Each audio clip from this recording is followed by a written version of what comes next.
bem que eu vou te ensinar a dança do Coloca teu Santuário. primo. Ela faz janta e me chama pra fazer vídeo. Bora fazer um vídeo comigo. Então, 1, 2, 3. Olá, pessoal. Oh, meu Deus. Olá, Depois pessoal. faz uma placa. Olá, Aí ele faz pessoal. uma placa. Aí quando a gente fizer uma placa.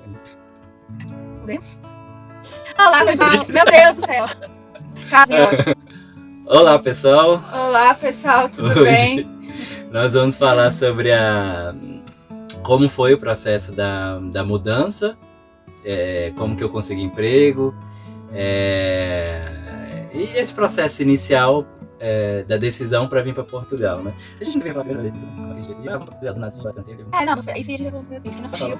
Tem aqui o link, eu vou Eu não deixar assisti, aqui. vou ter que assistir. Ele vai ter que assistir, a gente falou exatamente por que a gente decidiu mais Portugal no também. primeiro vídeo. Eu vou deixar o link aqui na descrição. Se você não viu, vai lá ver. E agora nós vamos... interessante. Tem sim. E agora a gente vai falar como que se deu esse processo do André conseguir emprego em Portugal, como que foi que ele fez para conseguir emprego em Portugal, estando no Brasil ainda, e como que foi a nossa transição para Portugal. Depois da vinheta.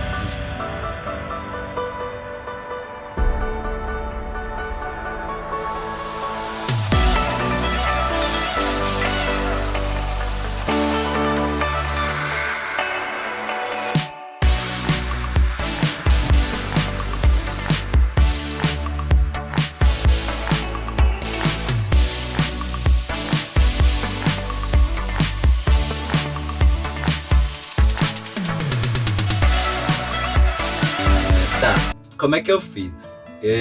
Depois que a gente decidiu, né, vamos mudar para algum país aí qualquer. A princípio a gente queria mudar lá para Irlanda, né? Mas aí por causa de língua, a gente quis ir para Portugal. Aí como é que eu fiz? Para a área de programador, né, no meu caso programador Java, eu fui no LinkedIn, procurei algumas empresas que tinha, né, programador Java na empresa, que tinham vagas, né? Acessei o link dos recrutadores e fui me candidatando para essas vagas, e fui em cada recrutador que eu via, ele tinha toda uma rede de outros recrutadores. Eu acessava cada página de outros recrutadores e fazia conexão e tal, e mandava mensagem e tudo mais. E como que você conseguiu achar esses recrutadores no LinkedIn, assim, os primeiros, por exemplo? Como que você fez? Você entrou no LinkedIn... É o que eu acabei de falar, entrei no LinkedIn, achei uma empresa qualquer de Portugal e vi os recrutadores dela. Mas como certo? Que você sabia que Eu vou pessoas eram mostrar, recrutadores? vai aparecer aí na tela, porque agora a minha editora aqui já sabe fazer essas coisas. Vai aparecer um print aí na tela, uma empresa qualquer de Portugal. Aí você vai lá na opções de pessoas, eu acho que tem na empresa, enfim, vai aparecer aí a explicação. Aí você vê as pessoas, normalmente o nome do recrutador vai estar aí possivelmente em inglês, HR Recruiter, alguma coisa assim, whatever, a gente vai mostrar aí também no print. Aí você vai olhando na rede de todos e adicionando todo mundo. Eu fiz assim, eu abria, tinha umas 50 abas do Chrome aberto de tanto recrutador que eu ia abrindo. Eu abria aí abria todos os que eu conseguia abrir, né, dele. Enfim, foi adicionando todo mundo. Aí nesse processo de adicionando todo mundo, eu ia mandando mensagem para quem eu conseguia, porque o LinkedIn lá, se você tem que pagar lá um valor X para você conseguir mandar determinados números de mensagens. E o seu era gratuito? O seu LinkedIn era gratuito? Eu acho que eu cheguei a pagar. Mas sim, gratuito. Primeira dica. Antes disso, mude o seu perfil todo para inglês. Né? Faça lá a tradução. O LinkedIn tem uma opção, vai aparecer na tela também. Tô te dando trabalho. E tu vai editar isso tudo hoje, né? Tá ferrado. Tem uma opção aí que você consegue mudar e colocar o seu LinkedIn em várias línguas ao mesmo tempo. Você pode traduzir ele para inglês, para português e blá blá blá. Aí você escolhe uma língua principal. Aí você coloca a língua principal em inglês e traduz ele para inglês, claro. E traduzindo ele para inglês, outra dica, você tem que colocar, eles gostam de saber aqui pontos principais do que você fez na sua experiência na empresa, né? E coisas práticas que você fez. Você trabalhou em um projeto XYZ e nesse projeto você teve experiência com uma tecnologia tal, né? Vai aí um exemplo também. Enfim, eles gostam de saber desse formato. Normalmente eu encontrei um e outro recrutador que indicou esse formato.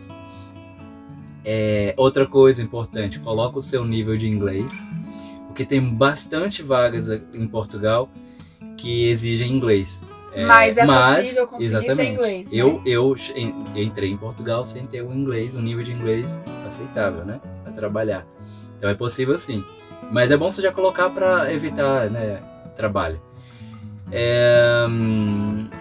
E enfim, quando eu fui adicionando vários recrutadores, aí eu fui escolhendo as vagas que mais me apetecia, né, e fui fazendo conexão e mandando mensagem, né. Aí nisso começaram a me falar comigo. E quando você faz conexão... outra coisa importante que eu esqueci também. Você muda o país para Portugal. O país do LinkedIn. Ou para onde a pessoa deseja. No caso, a gente está falando de Portugal. Portugal. Porque eu vim para Portugal. Sim. E eu fiz desse jeito, né? Então você muda para lá, porque aí o recrutador, quando ele fizer a pesquisa, ele vai aparecer você como retorno, porque é como se você tivesse interessado em vagas lá. Então, foi dessa forma que eu fiz.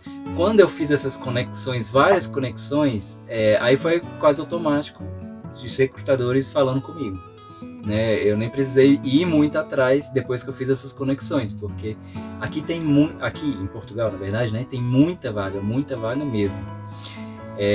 Vai mais um print de uma pesquisa que eu fiz agora, que a gente vai fazer agora, só por Java, para você ver a quantidade de vagas que tem, por exemplo, em Lisboa. Então, assim, tem muita vaga. E também vamos colocar aqui também as vagas de front-end, né? Que a gente pode colocar de back-end e de front-end para vocês terem uma noção de como que é o mercado de trabalho para programador em Portugal. Depois eu vou falar também da minha experiência, para não ficar só uma questão se você é programador, mas eu vou contar também depois, né, da minha experiência. Mas não você sendo programadora. Um vídeo só, né? Mas vai ser no próximo vídeo. Se você quiser saber, fique ligado aqui no canal. Enfim, aí comecei a receber já as mensagens dos recrutadores, fazendo entrevista. Isso foi o quê? 2 semanas, né? Foi mais ou menos 2 semanas assim. Aí eu recebi de uma que eu já estava mais ou menos certo, só que o que eu estava fazendo, né? Como a gente estava mudando de país e a gente fica com aquele medo, né, de ir para um país que pode ser que você não se adapte à cultura e tudo mais. E uma coisa que eu não queria é ter problema com a empresa, né, com a cultura da empresa e tudo mais. Então, as propostas que eu recebi, eu estava tendo um cuidado de pesquisar sobre a empresa para saber se quem trabalhou lá gostou e tudo. E onde você pesquisava? Imagina, né, a gente mudar para um país novo, já ter todo um choque cultural e tal, ainda trabalhar num lugar que você não vai gostar muito, era muito ruim. Verdade. E onde que você costumava pesquisar? Eu pesquisei também no LinkedIn e no Glassdoor. No Glassdoor eles colocam, normalmente são os próprios funcionários, né, que trabalharam na empresa, eles vão lá e colocam avaliações sobre a empresa. Então tinha lá diversas avaliações sobre a empresa. E a primeira empresa que eu tentei tinha muita avaliação não muito boa. E eu estava com um pouco de medo. Aí eu recebi uma segunda proposta de uma empresa e onde lá tinha, por coincidência, estava trabalhando uma pessoa que eu já tinha trabalhado em Brasília. Olha a coincidência. Aí, o que eu fiz? Né? Além de olhar as avaliações da empresa, fui direto nesse colega meu que eu já tinha trabalhado com ele. Aí ele falou bem da empresa e tudo mais e pronto, deu match. E foi a melhor proposta financeira que você recebeu também? Sim, né? Também recebi. Eles me fizeram uma proposta, né, bem melhor que a proposta anterior. Mais uma dica.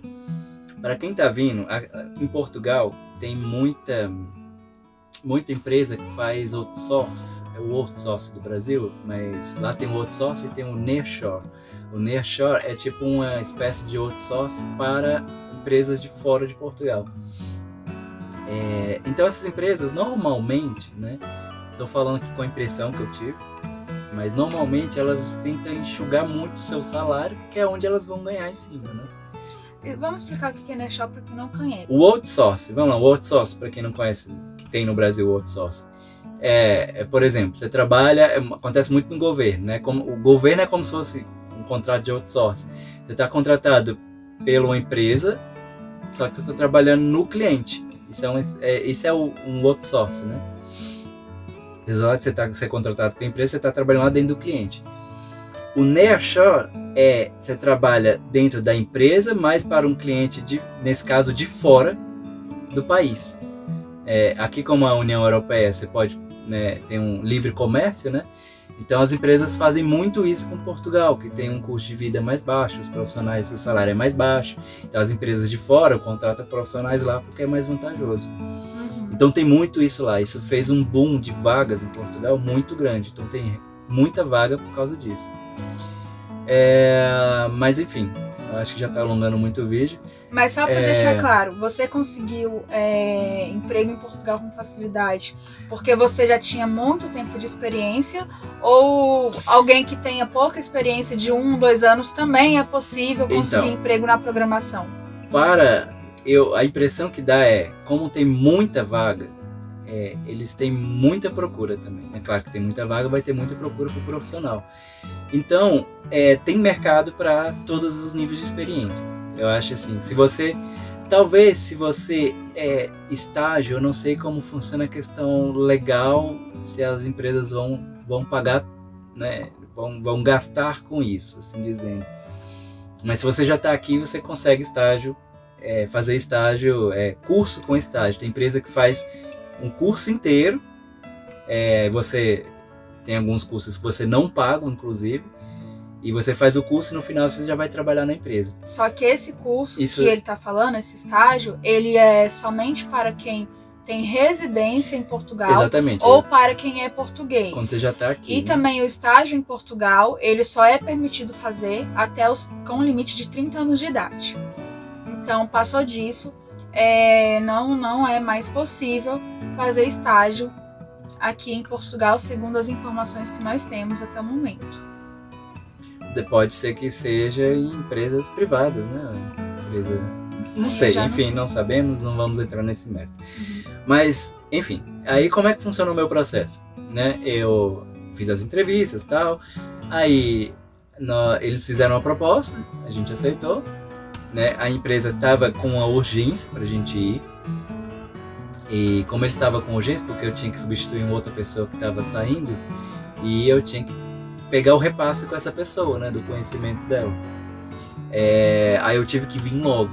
Aí eu não consegui esperar o processo para fazer no Brasil. A legalização dos nossos documentos, né?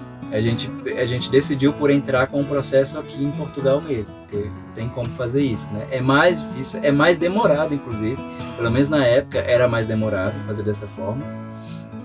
Então nós viemos com visto de turista e assim que a gente chegou, a gente deu uma entrada no processo aqui, né? Porque como nós viemos já com um contrato, nós não, né? Eu vim com o contrato, aí nós chegamos e já demos entrada na documentação necessária, certo? Só que o processo normal, quando não tem essa urgência e tudo, se faz pelo consulado no Brasil.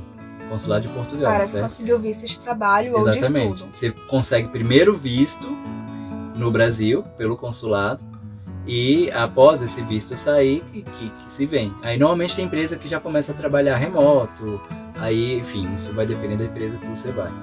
Tem empresas que vai fazer esse processo todo para você, né? No meu caso, eu vim e eu consegui as informações e a gente foi atrás de fazer o processo, né? Então, isso vai ter empresas, né? Mas normalmente, quando é feito do Brasil, a empresa normalmente trata de tudo. Porque você tem que enviar a documentação para a empresa acha que já envia direto, você tem que levar. Os detalhes eu não sei muito, mas nesse caso é feito pelo consulado, aí sai o visto, assim que sai o visto você pode vir para Portugal já com visto, certo? Aí a entrada em documentação a gente fala em outros vídeos como é que funciona. Mas sobre o visto, inclusive, para quem trabalha nessa área, existe um visto específico que ele costuma ter prioridade, então ele sai mais rápido, que é o VisaTech. Mas nós vamos falar disso no próximo vídeo. E se você quiser saber como que foi o nosso processo de legalização em Portugal, como que a gente fez para vir para Portugal com visto de turista, para entrar aqui sem ter nenhum problema na imigração, vocês não podem perder o próximo vídeo. Vamos fazer uma série, na verdade, de vários vídeos sobre Portugal, sobre como nós conseguimos nos legalizar, preços de apartamentos, de aluguel, de comida, de tudo que vocês queiram saber. Então, se inscrevam no nosso canal, ativem o sininho de notificações e deixem seu joinha e comentário positivo, né, nego? Isso aí. Então, até o próximo vídeo. Tchau, tchau! Tchau, tchau, que você não deixa, né? Ai, vai lá.